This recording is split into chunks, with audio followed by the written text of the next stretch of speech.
नमस्कार दोस्तों। आज हम चर्चा करेंगे एक आईटी सेक्टर के ऐसे शेयर के बारे में जो पिछले कुछ समय से एक बहुत ही बड़ा वेल्थ क्रिएटर रहा है। हम बात कर रहे हैं इन्फोसिस के बारे में।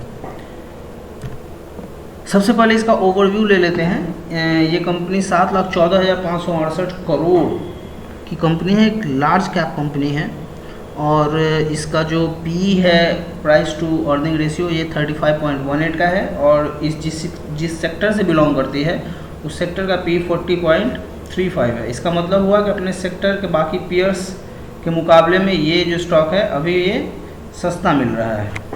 एक और चीज़ यहाँ ध्यान देने वाली बात है कि इसके पिछले 20 दिन का जो डिलीवरी परसेंटेज है, एवरेज डिलीवरी परसेंटेज, वो है 67.68। ये इंडिकेट करता है कि ज़्यादातर इन्वेस्टर जो इसमें पैसा लगा रहे हैं वो इसको लॉन्ग टर्म का देख के लगा रहे हैं, लॉन्ग टर्म के लिए पैसा लगा रहे हैं। और अभी इसका डिलीवरी परसेंटेज इसलिए भी हाई है क्योंकि अभी ये अपने हाई से 5-7% तक करेक्ट हो चुका है ये स्टॉक और अपने लगभग एक सपोर्ट के आसपास ट्रेंड कर रहा है।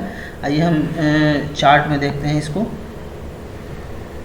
ये चार्ट देखिए, ये 1 साल का चार्ट है। इस चार्ट का ट्रेंड आप देख रहे होंगे। 1 साल में ये चार्ट का ट्रेंड जो है वो आपको ऊपर की तरफ दिखाई दे रहा है। ये सीधा ऊपर की तरफ जो है इसका मूवमेंट है। तो इससे इस कंपनी का क्या पोटेंशियल है इसका अंदाज़ा आपको लग सकता है। यहाँ आप देख पा रहे हैं कि ये 1750 के आसपास का इसका हाई है, वहाँ से ये 1677 रुपये पे अभी ट्रेंड कर रहा है। इसका मतलब हुआ कि वहाँ से ये लगभग 5% के आसपास में करेक्ट हो चुका है और यहाँ पे इसका एक सपोर्ट है। इस सपोर्ट के आसपास ये ट्रेंड कर रहा है। तो अभी हम इसको कंसीडर कर सकते हैं स्टॉक को, लेकिन अभी चूँकि मार्केट अपने ऑल टाइम हाई पे है और ओवरबॉट अभी मार्केट है, तो यहाँ पे लेना उचित नहीं होगा। अभी इसको अपने वॉच लिस्ट में ऐड करके और वेट कर सकते हैं और जैसे ही आपको एक इंडिकेशन मिले कि अब स्टॉक ये आगे की तरफ मूवमेंट करने वाला है तो वहाँ आप इसको अपने पोर्टफोलियो में रख सकते हैं। अब आगे हम देखते हैं पूरे दुनिया भर में किस तरह का इसका बिजनेस वो फैला हुआ है। तो आप देख पा रहे हैं कि यहाँ जो इस चार्ट के हिसाब से जो नॉर्थ अमेरिका में इसका बिजनेस हम देख पा रहे हैं 61.6% का बिजनेस, यानी कि आधे से ज़्यादा बिजनेस इसका अमेरिकन महाद्वीप में है।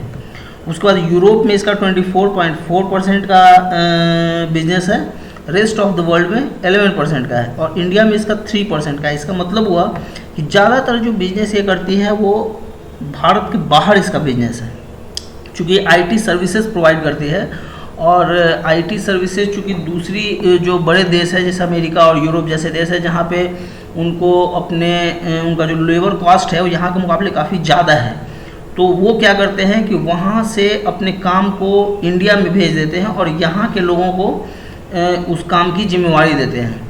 तो इससे होता क्या है कि उनका काम भी सही ढंग से हो जाता है और उनको मतलब कि कॉस्ट जो है उनका काम का वो भी काफ़ी कम पड़ता है, जिससे कंपनी अब प्रॉफिट कमाती है। तो उसी तरह के आईटी सर्विसेज देने का काम इन्फोसिस करती है। तो यहाँ हम देख पा रहे हैं कि इसका जो मैक्सिमम काम है आउट ऑफ इंडिया है। इससे एक और चीज़ समझने वाली बात है कि डॉलर का जो रेट है, डॉलर के रेट से इस कंपनी का जो प्रॉफिटेबिलिटी है उस पर काफ़ी असर डालती है। यानी कि डॉलर का रेट अगर रुपए के मुकाबले बढ़ेगा तो इसकी प्रॉफिटेबिलिटी भी बढ़ती है और डॉलर अगर सस्ता हो रहा है, घट रहा है, तो इसके प्रॉफिटेबिलिटी घटेगी और उसके हिसाब से फिर शेयर रिएक्ट करता है। अब यहाँ हम देख रहे हैं 3 साल का इसका CAGR ग्रोथ जो है, इसका रेवेन्यू 11% के रेट से ग्रो कर रहा है, 6.5% से नेट प्रॉफिट ग्रो कर रहा है, ऑपरेटिंग प्रॉफिट 13.6% के रेट से ग्रो कर रहा है, जो कि एक अच्छा माना जाता है। अब पिछले समय में देख रहे हैं कि म्यूचुअल फंड्स ने इसमें अपनी होल्डिंग जो है 13.24% से घटा के 12.75% की है और FIIs ने अपना जो होल्डिंग है वो 32.67% से बढ़ा के 33.39% किया है। आगे हम देख लेते हैं इसका जो मूविंग एवरेज है, एक्सपोनेंशियल मूविंग एवरेज जो हम देख रहे हैं यहाँ पे, तो उसमें 20 डे, 50 डे और 200 डे, तीनों डे का जो मूविंग एवरेज है उस सबसे ऊपर ट्रेंड कर रहा है। इसका मतलब हुआ कि ये स्टॉक जो अभी है बुलिश मोमेंटम में है और बाकी के इंडिकेटर्स इसके न्यूट्रल दिखा रहे हैं। जैसे यहाँ पे हम देख पा रहे हैं moving average cross over bullish दिखा रहा है, बाकी के इसके टेक्निकल इंडिकेटर्स जो हैं वो न्यूट्रल दिखा रहे हैं, यानी कि अभी अपने ये न्यूट्रल जोन में एक आ गया है। और अभी चूँकि ये उस लेवल पे आ गया है जहाँ इन्वेस्टर लॉन्ग टर्म के लिए या मीडियम शॉर्ट टर्म के लिए इसमें इन कर सकते हैं। अब यहाँ देख लीजिए इसका जो बिज़नेस का रेवेन्यू का जो ग्रोथ है उसको इस चार्ट के हिसाब से, जैसे बार ग्राफ के हिसाब से दिखाया गया है। तो 2018, 19, 20, 21 इस 4 साल में आप देख रहे हैं, या फिर अगर 17 से भी देखा जाए तो 17, 18, 19, 20, 21 इस 5 सालों में अगर हम देख पा रहे हैं तो एक कंसिस्टेंट ग्रोथ इसके रेवेन्यू में यानी इसके बिजनेस में दिखाई दिया है। और सबसे बड़ी बात है कि अब जैसे कोरोना ने दुनिया को हिट किया है तो उस तरीके से आईटी कंपनियां जो हैं उन पे लोगों की डिपेंडेंस काफ़ी बढ़ गई है, जो हम आप आगे चल के डिस्कस करेंगे। तो उससे भी इस कंपनी का जो आने वाला आउटलुक है फ्यूचर का जो आउटलुक है वो काफ़ी ब्राइट है, और इससे आप इस कंपनी में विश्वास जता सकते हैं। अब यहाँ आप देख लीजिए इसके पीयर्स का कंपैरिजन देख लीजिए इन्फोसिस के साथ में। तो चूँकि आईटी सेक्टर की या देखा जाए तो पूरे इंडिया की सबसे बड़ी जो कंपनी है अभी के समय में वो टीसीएस है, शायद रिलायंस से भी बड़ी कंपनी हो गई है ये। तो उसका जो हम पी देख पा रहे हैं वो 39 का है, उससे ये 35 यानी उससे सस्ता है। उसके मुकाबले विप्रो, HCL और टेक महिंद्रा ये सारे भी जो स्टॉक्स हैं उससे इसका जो पी है वो हाई है। तो इसका बिजनेस भी उनसे काफ़ी बड़ा है, और समझ सकते हैं कि जैसे जैसे बिजनेस जिस तरीके का होता है उस तरह से शेयर के प्राइस भी होते हैं। अब यहाँ आप देख लीजिए इसमें जैसे कि एक ईयर का परफॉर्मेंस जो है, तो इसमें परफॉर्मेंस वाइज अगर आप देख रहे हैं तो एक साल में ज़्यादा जो रिटर्न देने का है, तो अब देख लीजिए आप कि एक साल में इस शेयर ने 83% का रिटर्न दिया है। अब आप सोच सकते हैं कि कौन सा ऐसा दूसरा इन्वेस्टमेंट का मॉडल है जिसमें एक साल में आपको 83% का रिटर्न मिल जाएगा, वो भी इतनी बड़ी कंपनी जिसमें रिस्क न के बराबर है। इतनी बड़ी कंपनी जिसमें रिस्क न के बराबर है वहाँ पे आप इन्वेस्टमेंट करके और अपने वेल्थ को, अपने पैसे को 80% से ग्रो कर रहे हैं। तो आप समझ सकते हैं कि लॉन्ग टर्म में ये कितना यूज़फुल है। अब पिछले रिसेंट टाइम का परफॉर्मेंस अगर इसका देख लिया जाए तो एक दिन में, 1 डे का देख लिया जाए, 1 वीक में, 1 वीक से ये करेक्ट हो रहा है।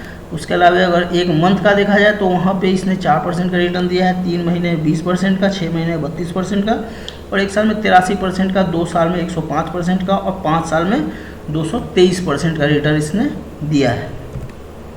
अब यहाँ देख लीजिए आगे फ्यूचर का इसका जो डील है, इसके जो डील हैं, तो यहाँ आप देख पा रहे हैं कि FY 22 का जो फर्स्ट क्वार्टर है, फाइनेंशियल ईयर जो 2021-22 का है, उसका जो फर्स्ट क्वार्टर है वहाँ पे इसको जो ऑर्डर्स मिले हुए हैं, ये ऑर्डर्स आपको 2600 मिलियन US$ का ये अभी प्रेजेंट का इसको ऑर्डर मिले हुए हैं। तो फ्यूचर में भी इसको काम की कोई दिक्कत नहीं है, काम इसके पास पर्याप्त पड़े हुए हैं।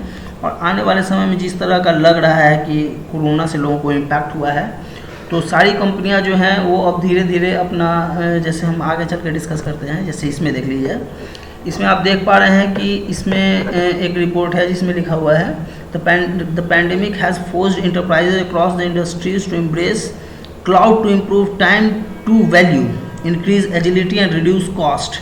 यानी कि जितने भी इंटरप्राइजेज हैं, बिजनेसेस हैं, उनको कोरोना ने हिट किया है, और उससे क्या हुआ है कि उनको मजबूर कर दिया है कोरोना ने कि आप अपना जो मॉडल है, अपने बिजनेस को आप ऑनलाइन लेके जाइए। और ऑनलाइन लेके जाइएगा तो वहाँ आपको अपने डाटा को स्टोर करने के लिए आपको क्लाउड की ज़रूरत होती है, मेमोरी जो होता है इंटरनेट पे उसकी ज़रूरत होती है, और इस तरह के सर्विसेज की ज़रूरत होती है जिस तरह के सर्विसेज ये कंपनी प्रोवाइड करती है। इसके अलावा इसमें देख लिया जाए, अगर देखा जाए तो इसमें है Infosys also launched Infosys applied AI to help enterprises adopt to comprehensive approach and road map to scaling enterprises grade AI for their businesses. अब ये कंपनी जो है वो आर्टिफिशियल इंटेलिजेंस में भी काम करने लगी है, और हम लोग सारे लोग जानते हैं दोस्तों कि आने वाला समय जो है वो आर्टिफिशियल इंटेलिजेंस का है। तो इस कंपनी ने आर्टिफिशियल इंटेलिजेंस में भी अपना उसके रिसर्च एंड डेवलपमेंट में अपना इन्वेस्टमेंट किया है, और अब नया उस पर काम इन्होंने शुरू किया है। तो आप जान रहे हैं कि एआई की फील्ड में जो भी कंपनियां काम कर रही है, आने वाले समय में उनके लिए काम की कोई कमी नहीं होने वाली है।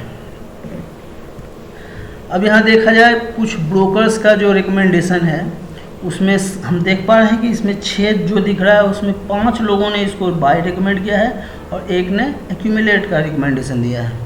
तो इसी से आपको आइडिया लग जाएगा कि ये शेयर जो है आने वाले समय में बहुत ही बेहतर परफॉर्म करेगा। और अगर आप चाहें तो इसको वॉच लिस्ट में ऐड करें। मार्केट के उतार चढ़ाव को देखते हुए मार्केट जब थोड़ा करेक्ट हो उस समय आप इसको अपने पोर्टफोलियो में ऐड करके लंबे समय तक आप इसको रख सकते हैं। आप चाहे जितने लंबे समय तक 5 साल 10 साल तक भी इस स्टॉक को रख सकते हैं। ये आपको बहुत बड़ा आपका वेल्थ जो है बढ़ा के देगा। धन्यवाद दोस्तों। अगर आपको ये एनालिसिस अच्छा लगा हो तो आप हमारे वीडियो को लाइक करें।